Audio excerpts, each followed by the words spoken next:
The Church of Iron Sharp. And the Lord said, make sure you give your 10% club dues. We are back with another edition of the Iron Sharp podcast. And my name is Stan Smith, and we are here with Theodore Campbell, or T.R. Campbell. Oh, I never knew his name was Theodore. Man, that's crazy. You shouldn't have said that. You shouldn't have said that. Hey, you should have known, like the Fat Chipmunk. Alvin Simon Theodore. Look. I thought it was just actually T.R. I was like, hey, that was an easy name at birth, right? It was. Like T.R. That works. Now, the crazy part about it, I got a friend, real name C.W. Weaver. Huh. Birth name. No, like Charles. C.W. Weaver. What's up, Weaver? Huh. What's up, Weaver? And we are here with Theodore.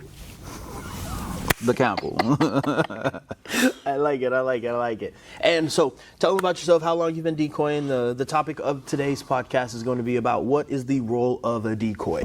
I've been decoying now for about 4 or 5 years or so. What got you into decoying? What got me into decoy? Short story. Next door neighbor that I used to have had a dog. Well, their house got broken into. They wanted a dog. I was looking for a dog trainer because I would say I want a dog too. So there was a club named Canis Fortis, Will. And what he did was he had members come in there and they were working dogs and stuff. I thought you had to go to some kind of big certification class to become a decoy. I ended up becoming a decoy after that because I wanted to learn how to train dogs better. And I felt like if I'm in a decoy suit, I can start learning the ins and outs of a dog, what it means about to push when a dog need to push, when you need to put a little tension on the dog to make him do a little bit more civil work versus prey and drive and all those things like that. Okay. So I interrupted you a little earlier, but you're about to explain what you think the role of a decoy is. So let's hear your opinion. For me, a role of decoy is to actually be like a sparring partner to a dog. So it actually teaches the dog the things they need to do, like if I need to push more, if I need to bite harder, you have to learn how to properly reward a dog when you're in a suit as well, because some people think we just in the suit just letting the dog bite us, but we're actually working the dog mouth, the grip of it, and actually building confidence with the dog as well. So the decoy is more like a coach. A coach. And the coach isn't supposed to just beat the dog up and tear the dog down and make him fail. So to the untrained eye, it might look like we're just screaming at the dog, or we just trying to, like you said, tear the dog down, but actually, in reality, we are trying to build the dog up.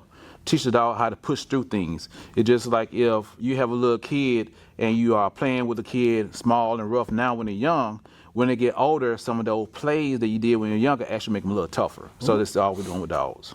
Yeah, it's funny when everybody's like, man, I want to try decoy. I'm like, cool, and then you hand them the suit top and they're like, oh my God, this is a whole lot heavier than I thought.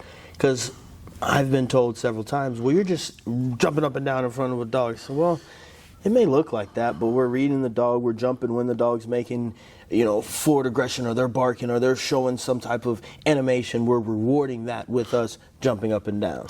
And even with that being said, even the tools that we use, we have to be selective on the tools we're using per dog, because all dogs can't take the clap stick. All dogs can't take the whip. You have to find that mediocre where you can find out what works for the dog, then build up on those things the dog is not used to. So you've done some PSA stuff. Oh yes. And what is the difference between a training decoy and a trial decoy? So a training, that's a great question. A trained decoy is there to help build the dog up. A trial decoy is actually to test the dog out. So in training, you are going to be able to make some of those corrections with your dog. But when you're in trial, it's like, hey, this is a show. This is the big NFL game. This is a championship. Now you're trying to see exactly what all your hard work did behind the scene, how it look on the field. So there's a clear difference between those two decoys. Very much so. Very much so. And I think that's one of the problems. I think a lot of people want to test these dogs before they're ready, and they come out, put a whole lot of pressure on the dog, and it can be a young puppy or an inexperienced dog, and then they run the dog and they break the dog, and that's kind of, I've literally heard people say that's their goal.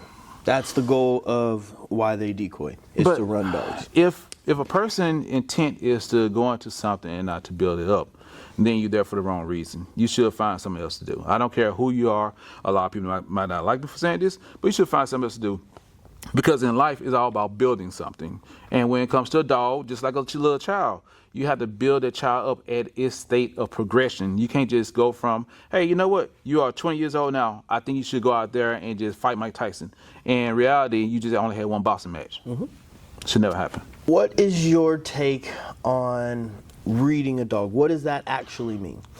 So, reading a dog. So, let's say, like, for instance, if there's a dog that's the handler has, and if I have my clatter stick as an example, and I'm shaking it real hard, and I'm acting like I'm getting ready to go towards the dog, and the dog back away, that means that there's too much pressure for the dog.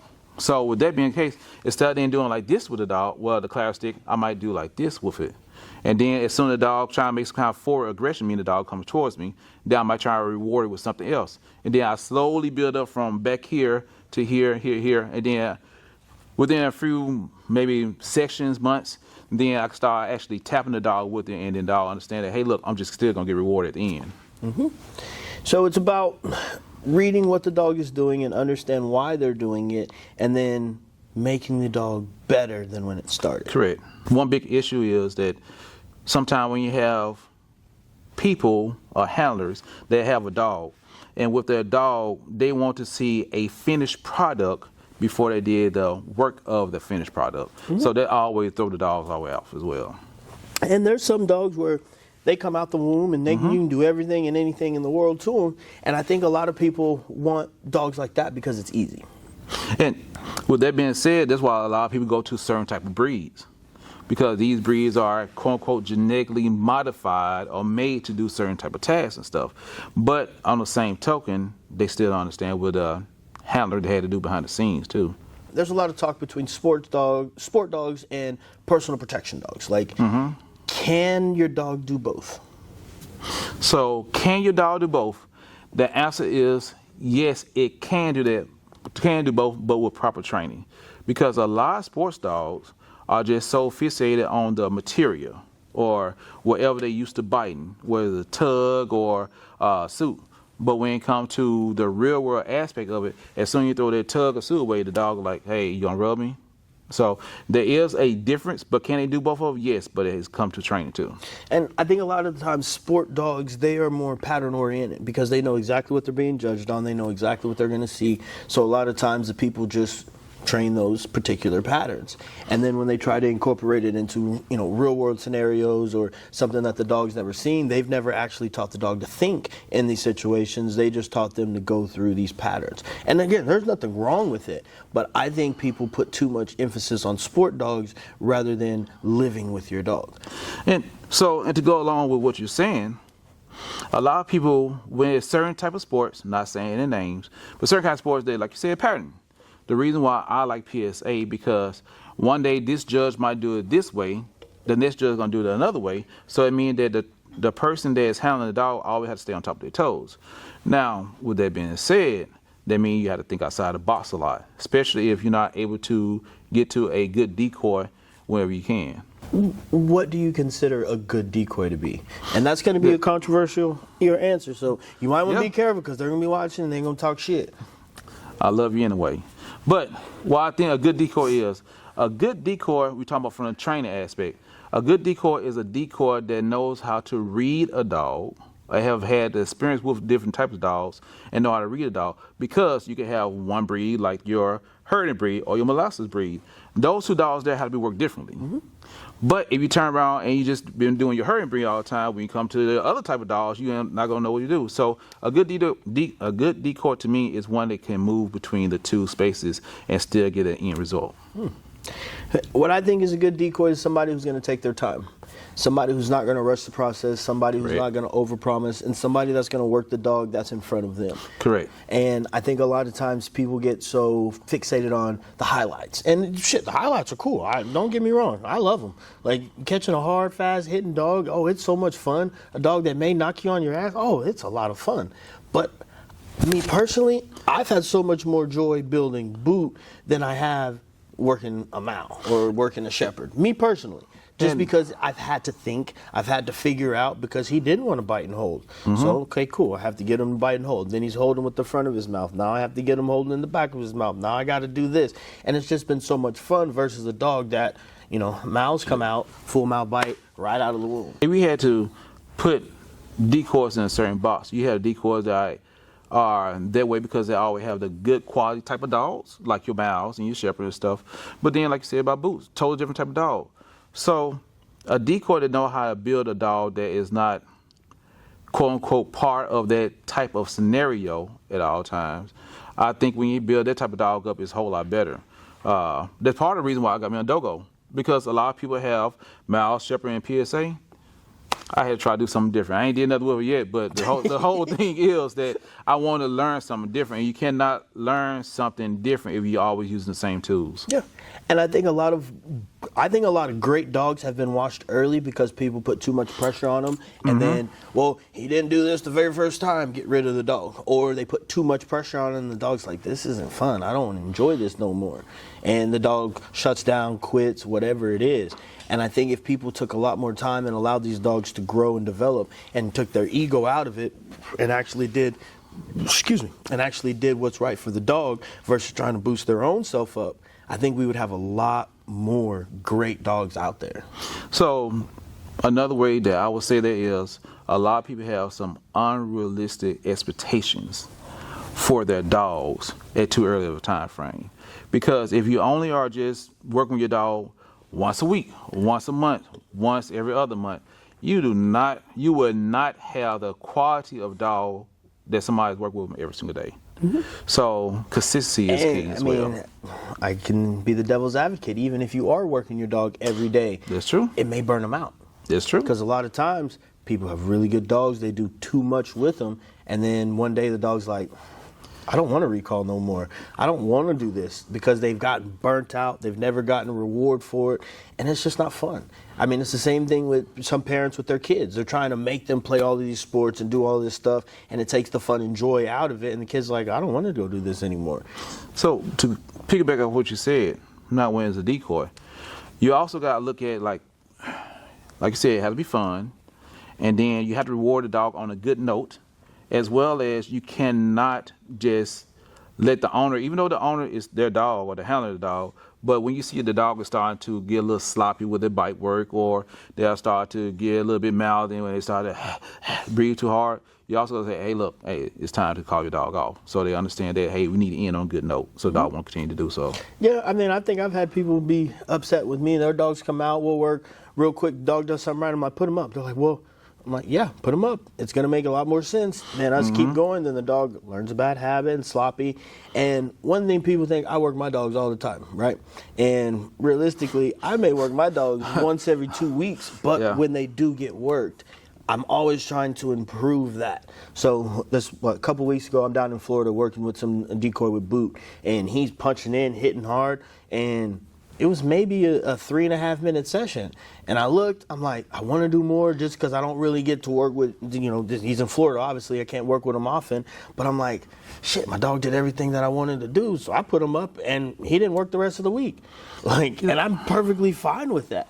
But people get so, well, when I get 3 reps, I got to do 15-minute sessions and boom, boom, boom. And it's like, are you trying to make your dog better, or are you trying to tire him out? Because if you're trying to just tire the dog out, we can do that. But if you're trying to build the dog up, it's a process. A lot of people that do any form of, where they do decoy work, don't get an opportunity to work their dogs as much as you might think they do. It's just that along the way, we'll learn some key things to help us out to progress a certain type of level. But on the same token, we don't get a chance to work our dogs the way we want to, because we're always trying to help everybody else's dogs out. So if you are trying to be a dog trainer or decoy, your dog is probably going to be on the back burner a lot more than it's going to be in the spotlight. But that does not mean that you can let your dog slack, because if people are coming out and they're paying you, they want to see your dog be good. So you have to find the time. You have to make the time for your dog and understand you have to put your best foot forward. There's not a lot of opportunities to impress people, especially in this dog world. With social media, with everybody wanting to hate and talk shit about everybody else's dog. If your dog does one thing wrong, you're gonna get chewed out for it. I get it all the time. Boot's never not gonna be the hardest hitting dog. I don't need him to be. He's a 41-pound pocket rocket, concealed carry. I can take any and everywhere. We can go to a haunted house decoy event, but I can go to an elementary school and he can run into a crowd of kids. And I'm not like, oh shit, if they touch somewhere, he's gonna get bit, or they're gonna get bit. If somebody takes off running, he's gonna do something. I'd rather have a stable dog who I can do a lot more with than have the hardest hitting dog in the world. Because let's be honest, I hope I never have to send my dog on somebody Correct. in real life. I hope he never gets a live bite. Will it be cool if he actually does? Yeah. But if he does, that means I'm in a situation I don't want to be in. You just told me in so many words you got a well-balanced dog. That's what I look for. When you are in a suit, when you train dogs, there's different things that you grow in knowledge that you'll look for compared to others. Like some people might want this crazy dog to come out of a wound, just ready to kill everything. But as you know that you gotta have a good balanced dog to go into the school, or go into the store, or even go be around your kids, be around your cat, be around other dogs, being around everything. You'll learn that you don't want that. It's too stressful. Because it's a liability at that point in time. So there's a lot of stuff from being in the suit has taught me a lot when it comes to dog training, working dogs, as well as making sure that my dogs are in tip-top command at all times, meaning that I can say, hey, go, sit, stay, compared to just like, come back here, Crystal, come back here, Crystal. And that means a lot. Having a well-balanced dog, I think, is one of the most important things because 9 times out of 10, let's be honest, if you see somebody with a dog, it can even be a little dog, mini dog, you're not going to want to draw attention. So Correct. That's probably going to be enough of a deterrent to stop most people from doing anything. And if you can take this dog with you any and everywhere, you're going to have less likely some situations are going to pop up. I remember being young in the Army. His name is, I think he's Colonel Clinton right now. He said your house is 10 times less likely to get broken into you have a dog. Yep. And then you have a trained dog, it's 15 times less likely. So when I go places with my dog, I show my dog could be walk on leash or off leash. And then sometimes I just make my dog just sit at a certain spot while I walk around, do something, and recall the dog. So it shows the average person that this dog is not your regular dog. They're going to be loose and crazy and stuff by putting in work with it. But the reason why I did so much because when I put on the suit, thank you, Will. When I put on the suit, I learned so much more about working a dog and the thought process of a dog. And yes, sometimes when you're a working dog, you actually can read their mind. You're like, oh, this dog finna ready to go left, finna ready to go left, and whoop, they go left or go right. Even when there are some dogs, when they come and look at you, you can look at the way they getting ready to run towards you, and when they get ready to bite, oh, this dog gonna move a little bit more to the inside, so you gotta turn around and twitch your body a little bit more so you catch it on the arm instead than hitting straight in the chest. I think this was a good little first. We're going to come back and talk more about decoys and how to work dogs and all of these different things. But I think this is a great one to wrap it up on. Where can they find you if they want to check out your social medias? My name is TR Campbell on Facebook and Instagram, or Delta Bloodlines. I'm in Waco, Texas. If you want some training done, just let me know. My number is on my Facebook page as well. It is my real number. It's my dog number, though. It's 281-330. Well, y'all know who I am, Stan Smith on Sharp K9. If you guys have questions about decoying, if you guys want to get into decoying, you want your dog worked, y'all know how to find us. Stay tuned, stay safe, stay sharp, and just take care of your dog.